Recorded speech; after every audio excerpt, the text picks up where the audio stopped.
বাস স্ট্যান্ডে দাঁড়িয়ে চায়ের স্টল থেকে এক কাপ চা নিয়ে চা খাচ্ছি।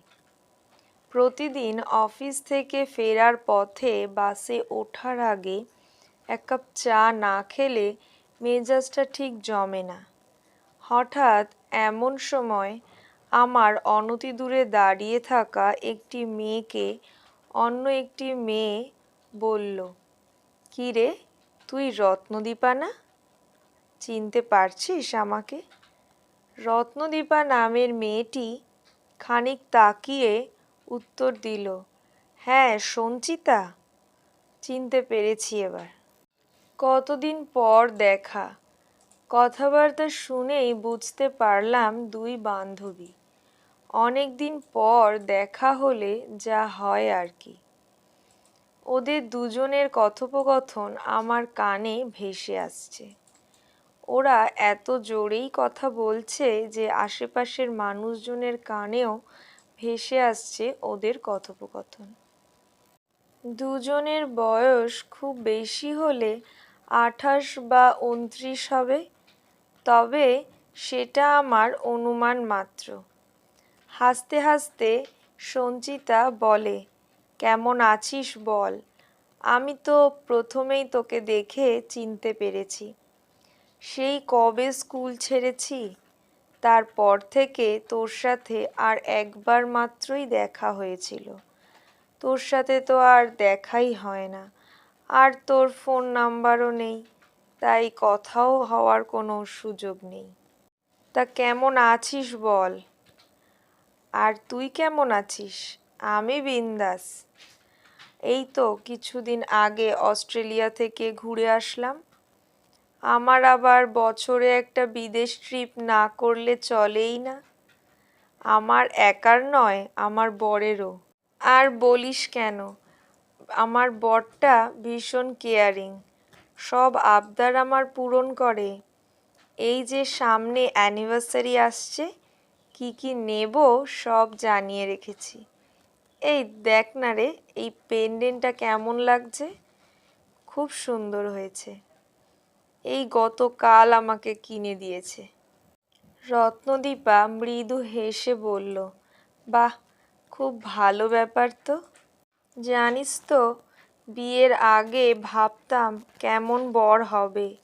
যা সব দিনকাল, মানুষ চেনাই তো মুশকিল। যাক, সেই দিক থেকে বলতে হবে আমি ভালো বর পেয়েছি। ছাড় ওইসব কথা। তুই কেমন আছিস, কি করছিস তাই বল। আমার কথা বাদ দে। বিয়ে তো করিসনি এখনো। আমি একটা জব করি, আর আমরা কয়েকজন মেয়ে মিলে একটা ক্যাটারার্স তৈরি করেছি। যে কোনো অনুষ্ঠানে আমরা কাজ করি।"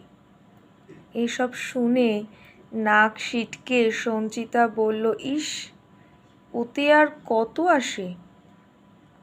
তার থেকে বিয়ে করে ভালো ছেলে দেখে তোর লাইফ তো সেট হয়ে যেত। বিন্দাস লাইফ। ওর মতো সুখ আর কিসে আছে বল?"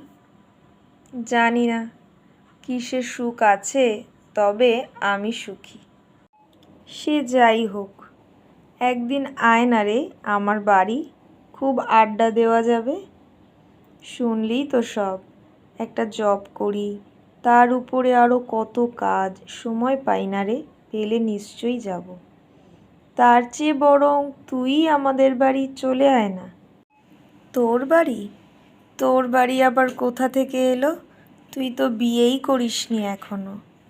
বিয়ে করলেই কি নিজের বাড়ি হয়? তুই যে তোর বাড়িতে যেতে বললি, সেটা কার বাড়ি?" "ওটা ওটা তো আমার শ্বশুর বাড়ি।" "ঠিক তাই, শ্বশুর বাড়িটা নিজের বাড়ি হতে পারে, আর আমি তো চাকরি করে নিজের উপার্জনে এক কামরার একটা ফ্ল্যাট কিনেছি, সেটাই আমার বাড়ি। চাকরি করি আর একটা ফ্ল্যাট না কিনলে হয়? নিজের বাড়ি না থাকলে কি চলে? চলে আয় একদিন আমার বাড়িতে।" রত্নদীপার এই কথা শুনে বিবাহিত মেয়েটি মানে সঞ্চিতা যেন একটু হোঁচট খেল।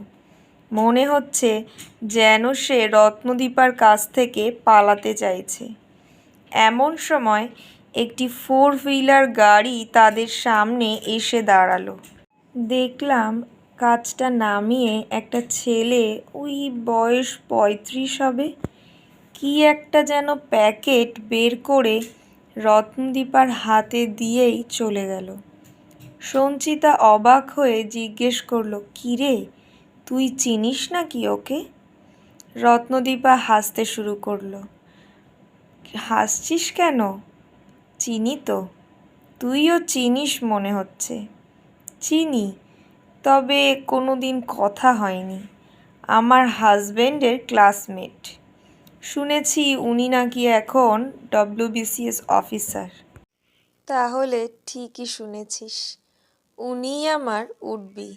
সামনের নভেম্বর মাসে আমাদের বিয়ে।